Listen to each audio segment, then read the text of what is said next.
여러분 안녕하십니까? 디모데 성경공부 신약반 5번째 시간입니다. 오늘은 사복음서의 예수님에 관련된 내용으로 교육시대에 대해서 함께 살펴보도록 하겠습니다. 먼저 저희가 이제까지 배웠던 내용들을 함께 살펴보고 정리해 보겠습니다. 구약 성경은 오실 예수님에 대한 이야기입니다. 그리고 이 신약 성경은 오신 예수님에 대한 이야기가 신약 성경의 내용이 되겠습니다. 그리고 이 신약 성경에 대해서 저자는 12시대로 구분하여 우리에게 설명해주고 이해를 돕고 있죠. 이 12시기는 앞서 여러 번 말씀드렸듯이 꼭 그렇게 해야 되는 것은 아닙니다. 저자가 임의로 나눈 것인데요. 이 12시기 가운데 5시기가 예수님에 대한 이야기가 되겠습니다. 목수시대, 주장시대, 선택시대는 저희가 배워왔고요. 또 오늘 배울 교육시대, 또 다음 시간에 배울 십자가시대가 바로 예수님에 대한 이야기의 마무리가 되겠습니다. 목수시대는 어떤 시대였죠? 예수님이 오심에 대한, 공생애 전 예수님의 모습들에 대한 이야기가 목수시대에 대한 내용이고요. 주장시대는 예수님께서 메시아임을 스스로 주장하셨던 시기입니다. 그때부터 예수님의 사역이 시작되었다고 해도 과언이 아니겠죠. 또 선택시대는 복음을 듣고 하나님의 나라를 선택해야 된다. 이런 것들을 가르치셨습니다. 그래서 많은 기적과 이적, 비유들로 말씀하셨습니다. 그리고 오늘 배울 교육시대는 예수님께서 택하신 12명의 제자들을 집중적으로 교육하고 가르치신 시기가 되겠습니다. 여기 주요 표제를 한번 살펴볼까요? 학교, 무덤, 뒤엎음, 장차 일어날 일들, 이런 것들이 여기에 이제 해당되는 내용이 되겠는데, 시간적으로는 예수님께서 십자가에 달려 돌아가시기 전 6개월, 이때가 되겠고요. 유대 종교 지도자들이 공식적으로 예수님을 반대하고 죽이고자 했던 시기가 바로 이때입니다. 사실 처음에 예수님은 그냥 말 잘하는 젊은이, 기적을 행하는 인기 있는 사람, 한 선지자 정도, 이런 인기였습니다. 그런데 이 예수님의 가르침은 당시 종교 지도자였던 바리새인들과 서기관, 제사장, 정치 세력 중에 하나였던 사두개인들이 듣기에는 굉장히 거북한 내용이었습니다. 또한 그들을 비판하고 그들을 고발하던 내용으로 종교 지도자들은, 권력자들은 예수님을 죽이고자 했던 것입니다. 계속해서 교재 204쪽을 보시겠습니다. S, 스쿨 학교네요. 이는 예수님께서 제자들을 직접 가르치심, 혹은 제자들이 예수님을 통해서 배웠음을 의미하는 것입니다. 예수님께서는 유월절 절기를 지키시기 위하여 제자들과 함께 예루살렘에 올라가셨습니다. 이미 예루살렘에는 예수님의 이야기가 떠들썩했습니다. 왜냐하면 예수님께서는 많은 기적과 이적을 행하셨습니다. 또한 예수님의 가르침은 그 이전에 다른 사람들과 달리 귀에 쏙쏙 들어왔고 명확했습니다. 명쾌했습니다. 하지만 모든 유대인들이 예수님을 환영하거나 예수님을 좋아하진 않았습니다. 앞서 말씀드렸듯이 유대 종교 지도자들에게 예수님은 눈의 가시였습니다. 자신들을 책망하고 또한 자신들이 받아야 할 인기와 영광을 예수님께서 가로채어간다, 이렇게 생각을 했습니다. 또한 예수님의 가르침은 자신들과는 좀 달랐지만 훨씬 더 듣기 좋았고 명쾌했기 때문에 아마 질투도 있었을 것 같습니다. 그래서 그들은 예수님께서 귀신을 내어쫓는 것은, 예수님께서 기적을 행하는 것은 예수님께서 귀신의 왕이기 때문에 그렇다라고 비난하기도 하였고 예수님을 잡아 죽일 계략을 꾸미기도 하였습니다. 이렇게 꾸민 사건이 바로 간음 현장에서 붙잡힌 부정한 여인을 통해서 예수님을 기소하고자 했던 것입니다.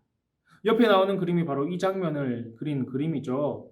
이게 어떻게 예수님을 잡고자 하는 거냐, 이런 내용이기 때문에 그렇습니다. 바리새인들은 간음하다 현장에서 붙잡힌 여인을 데리고 와서 예수님 앞에 두었습니다. 그리고 예수님에게 물어봅니다. 예수님, 이 여인을 어떻게 해야 하는 것입니까? 구약의 율법에 따르면 간음하다 현장에서 붙잡힌 여인은 돌로 쳐 죽여야 되었습니다. 이것이 유대인들의 법이었고 그들이 생명보다 소중하게 생각하는 율법이었습니다. 하지만 유대인들은 이것을 심판하고 사람을 죽일 권한이 없었습니다. 왜냐하면 이 유대는 로마의 속국이었기 때문에 그렇습니다. 이 사형에 대한 집행의 권한은 로마 총독인 본디오 빌라도와 분봉왕들에게만 있었습니다. 그러니 만약 예수님께서 구약의 율법에 따라 돌로 쳐 죽여라 한다면 당시 로마의 법을 어기게 되는 것입니다. 또한 예수님께서는 사랑과 용서를 강조하셨는데 그런 예수님의 가르침과는 정반대의 행동이 되어 버리는 것입니다. 하지만 그냥 용서해 줘야 된다라고 이야기한다면 이것은 율법을 지키지 않는 유대인이 됨으로 말미암아 율법에 따른 벌을 받아야 하며 또한 그동안 예수님에 대한 인기와 가르침에 대해서는 큰 타격을 입게 되는 상황이 되어 버리는 것입니다. 그러니 우리 주님께서는 이러지도 저러지도 못하는 진퇴양난의 상황에 처하게 된 것입니다. 유대 종교 지도자들은 이것을 생각하고 예수님께 가늠한 여인을 데려왔던 것이죠. 여러분 그때 예수님께서 뭐라고 말씀하셨습니까? 요한복음 8장 7절의 말씀이죠. 죄 없는 자가 먼저 돌로 치라 말씀하셨습니다. 이는 우리 주님께서 인간의 악한 본성을 꿰뚫고 계심을 말씀해 주는 것입니다. 그리고 그 바리새인들의 마음을 읽으셨습니다. 물론 예수님께서는 후에 이 종교 지도자들의 모함으로 말미암아 십자가에 달려 돌아가셨지만 아직까지는 예수님께서 하실 일이 있으셨던 것입니다.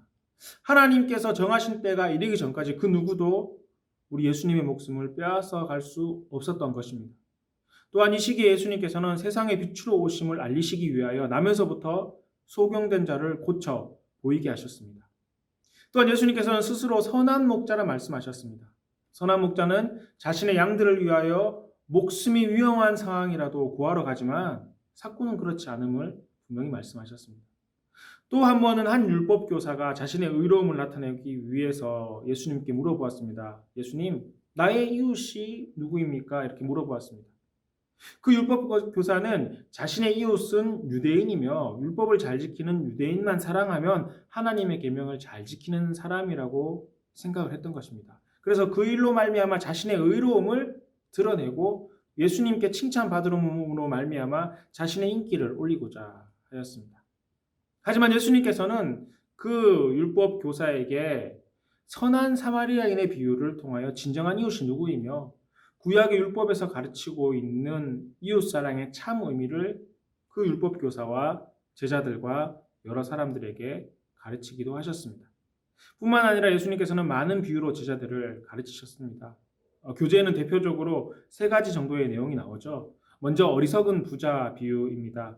재물을 곳간에 부족함이 없도록 많이 모아놓았고 또 곳간이 부족해서 곳간을 더 크게 지어 더 많은 재산을 소유하고자 하였지만 만약에 그가 갑자기 죽는다면 아무런 소용이 없는 것처럼 세상의 재물보다 더 중요한 것이 있음을 어리석은 부자의 비유를 통해서 말씀하셨고요. 또 주인을 기다리는 종의 비유 같은 경우 종들은 주인이 돌아올 것을 항상 깨어 준비해야 됨을 비유로 말씀하시며 이 땅을 살아가는 우리들은 하나님의 종으로 지혜와 충성됨이 필요하심을 비유로 말씀하셨습니다. 안식일 논쟁 중에 비유 같은 경우는 예수님께서 안식일에 치유하자 안식일에 병자를 고침이 마땅치 않음을 이 회당장들이 유대인들이 이야기했습니다. 그때 예수님께서는 비유로 말씀하시기를 안식일에도 목마른 가축에게 물을 먹이는 것처럼 18년 동안 사탄의 속박에 있던 딸을 놓아주는 것이 합당하지 않느냐 이렇게 말씀하시면서 안식일 논쟁의 비유를 이야기하셨습니다. 또한 이때 예수님께서는 부자와 거지 나사로의 비유, 수종병든 자를 치유하고 거듭남에 대한 이야기, 또 제자가 되기 위한 대가 등에 대해서 말씀하셨습니다. 자, 다음은 T 무덤입니다. 교재 208쪽을 계속해서 보시겠습니다. 예수님께서는 십자가 고난을 당하시기 일주일 전 예수님의 친한 친구 나사로가 죽어간다는 소식을 전해 들었습니다. 나사로는 마르다 마리아 자매의 오빠로 예수님께서는 이 가정에 자주 가셨음을 성경을 통해서 알 수가 있는데요. 예수님께서 나사로를 찾아가셨을 때 이미 나사로는 죽었고 나사로의 장례가 마친 다음이었습니다. 하지만 예수님께서는 죽은 나사로를 살리셨습니다. 그리고 이를 통하여 예수님의 부활하심에 대해서 알려주시기도 하셨습니다. 나사로를 살리신 것은 너무나 충격적이고 전대미문의 사건이었습니다. 그렇지 않나요? 죽었던 사람이 살아났으니까요. 이 일로 인해서 예수님의 소문은 점점 더 커져 갔지만 오히려 예수님의 소문이 점점점 커져감에 따라 바리새인들과 제사장들은 예수님을 어떻게 하면 죽일 수 있을까 음모를 꾸미게 되었고, 심지어 다시 살아난 나사로의 이런 간증들이 있다 보니 나사로까지 함께 죽이고자 하였던 것입니다. 또한 이때 예수님의 제자 중 형제가 있는데 그 중에 야고보와 요한은 자신의 어머니를 앞세워 예수님께서 왕이 되실 때 한편은 우편에, 한편은 좌편에 앉혀달라고 어머니를 통해서 청하기도 하였습니다. 이런 이야기를 들었던 나머지 제자들은 화가 났겠죠. 야고보와 요한에 대해서 시기, 질투하기까지 합니다. 예수님은 제자들과 그토록 많은 시간을 보냈음에도 이 제자들은 하나님의 나라에 대해서 잘못 이해하고 오해했던 것입니다. 그때 예수님께서는 바른 섬김에 대해서 제자들에게 가르쳐 주셨습니다. 유명한 말씀이죠. 마태복음 20장 26절로부터 28절 말씀. 너희 중에는 그렇지 아니하나니 너희 중에 누구든지 크고자 하는 자는 너희를 섬기는 자가 되고 너희 중에 누구든지 으뜸이 되고자 하는 자는 너희의 종이 되어야 하리라. 인자가 온 것은 섬김을 받으려 함이 아니라 도리어 섬기려 하고 자기 목숨을 많은 사람의 대속물로 주려 함이니라. 그렇게 섬김에 대해서 말씀하셨습니다. 으뜸이 되고자 하는 자는 섬기는 자임을 말씀하신 것입니다. 예수님께서는 섬기시기 위하여 자신의 목숨까지 많은 사람의 대속물로 내어주려 하십니다. 라고 직접적으로 이렇게 말씀하셨습니다. 다음은 교재 209쪽의 뒤엎음입니다. 성전을 깨끗하게 하심은 지난번에 배운 주장시대 H 성전 정화에서도 했는데요. 이 뒤엎음은 다시 한번 성전을 정화하신 겁니다. 그러니까 두 번째 성전 정화가 되는 것입니다.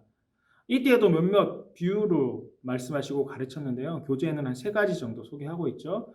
마태복음 21장 28절로 32절에 나오는 두 아들의 비유.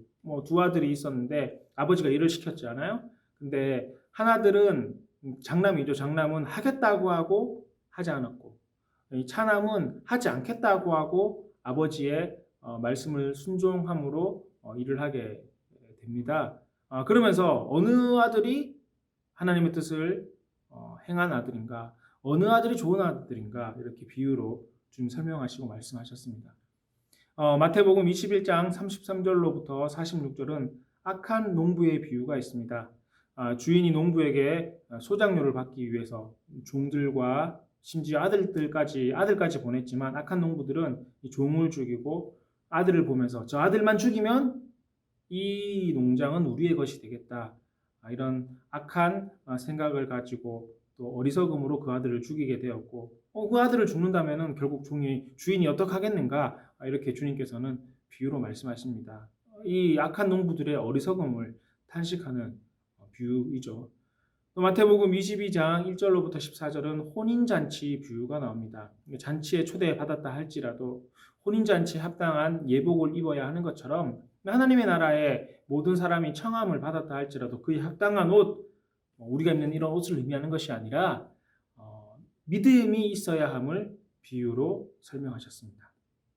자, 다음은 장차 일어날 일들입니다. 교재 210종입니다. 예수님께서는 제자들에게 종말의 때에 일어날 일들에 대해서 말씀하여 주셨습니다. 마태복음 24장, 25장이 여기에 해당이 되고요. 누가복음 21장 5절로부터 36절까지가 여기에 해당이 되는 내용입니다. 감람산에서 가르치셨다 말씀하셔서 감람산 설교라고 이야기하기도 하는데요. 그 내용들을 간추려 보면 대략 한 7가지 비유로 이야기할 수가 있겠습니다.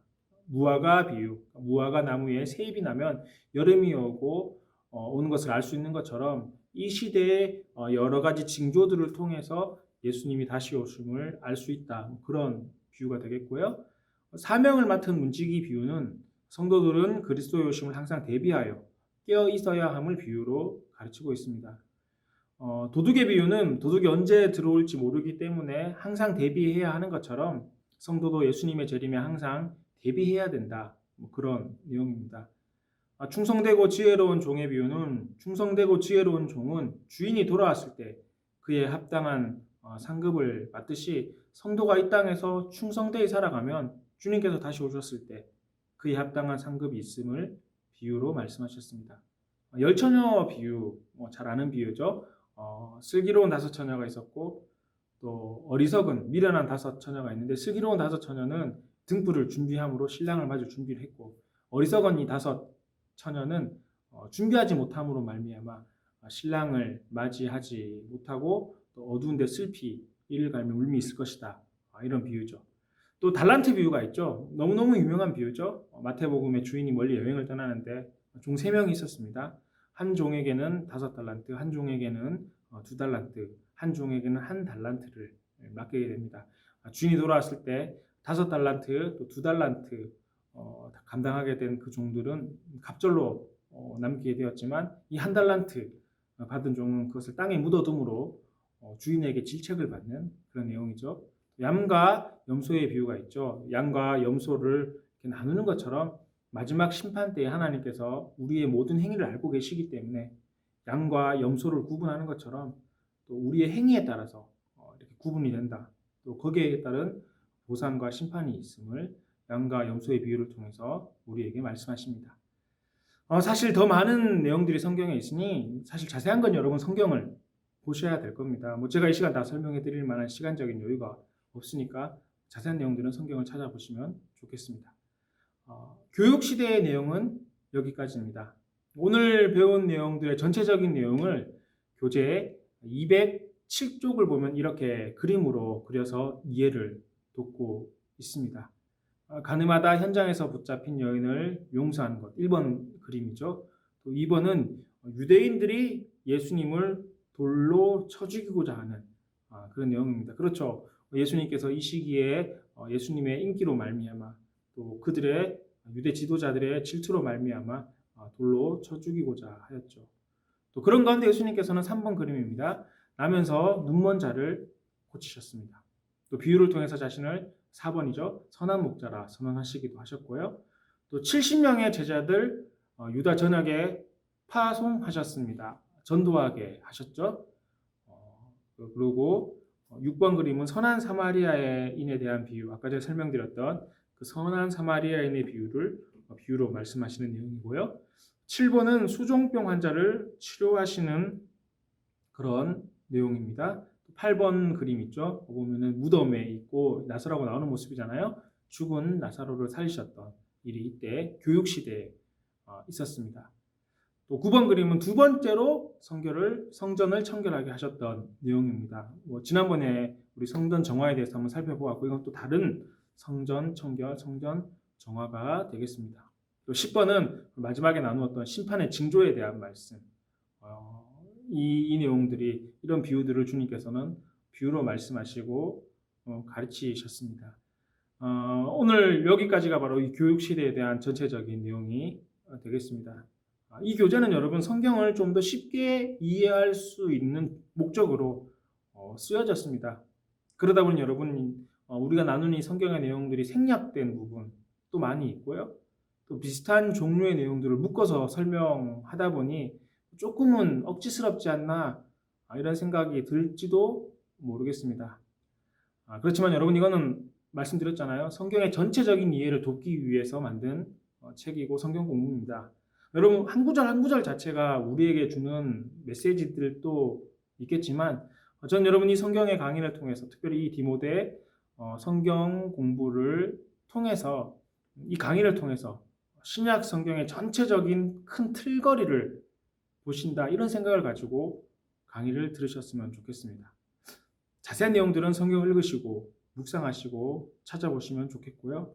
또 제가 교재에 있는 내용들을 다 설명하려고 노력을 하고 설명을 하지만 간혹 제가 좀 빼서 필요한 부분들만 제가 이야기하는 것도 있습니다. 그러니 교재를 다시 한번 보시면 제가 여러분에게 말씀드렸던 내용도 있을 것이고 말씀드리지 않았던 내용들도 있을 겁니다. 또한 교재에 없는 내용을 제가 강의 가운데 이건 필요하다 생각이 들면 이런 부분들은 조금 더 언급하기도 하였으니까요. 바라기는 다시 한번 더 교재의 내용들을 눈으로라도 이렇게 한번 쭉 훑어 보실 수 있으면 좋겠습니다. 모쪼록 여러분이 성경 공부를 통해서 성경의 전체적인 맥락을 이해하고 그 맥락 가운데 주님의 말씀을 바르게 보고 묵상하는 데 도움이 되실 수 있기를 간절히 바랍니다. 오늘은 여기까지입니다. 감사합니다.